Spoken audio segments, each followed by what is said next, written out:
لکه زمونږ به یا به تالاش ته ځي یا به دغه ته ځي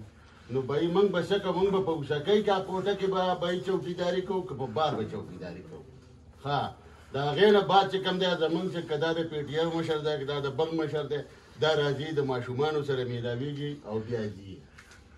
دا د مشر څه نه دی میلاو شوی په دې اوسکۍ کې دې ما ته دا راوښی چې بهی دا مشر راغلی دی او دغه دې اوسکۍ کې بهی راځي خبر ته غوږ کې را که دلته هم راشي نو بهی چې هغه د پی ټي آی هغه د پی ټي آی ورته تعلق ساتي که هغه د بخبیدار سره هغه د بخبیدار سره تعلق ساتي خیر دې ورته پکار چې دا یو دلته راتلی یا یو داسې یوه دایره مطابق کوي چې دا قوم ورته راغونډېدی او بهی د هغې مطابق یې خبره کولی باقي چې کوم دی نو بهی زمونږ دوی په یوه پارټۍ کې او بهی پلار یې په بله پارټۍ کې خبر ته وکړه موږ ته دا پته نه لګي چې بهی زمونږ دا دوی په کومه پارټۍ کې دی نو هغه چې کوم دی نو هغه دوی ته پته وي او پلار ته پته نه وي ولې چې زمونږ شپږ کسان وړو موږ به زمونږ یو لالا مشر و هغه چې په یوې جرګې له راغی نو هغه به موږ ته ووایي چې یاره بچیا دا خبره په دې طریقه ده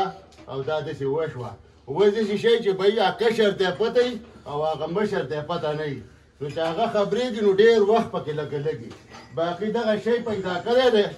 او بهی چې کوم دی نو دغه دا موږ ایسته ودی او هغه زموږ نه مخکې به شی دغه کړی ده د اسمان سر ته خېجولی خبرې ته غوږ کښېږده نو د اسمان سر ته خېجولی نو که ښه خبره وي نو چې وړوکی یوه خبره وکړي نو به څه خبره وي تاسو چېرته مشر نه یو دغه کړی دی چې یاره بهی ته په دې مطابق کې خبره وکړه واړه یې کوي نو چې واړه کوي نو وړو به څه خبره هلکه پخوا چې کوم و بهی د میخې په خېټه کې به غټ بچی و او هغې به رمباړې نه والې د چرګې په کونه کې د 2 روپو هګۍ دا ټول کور یې په خویمه کړی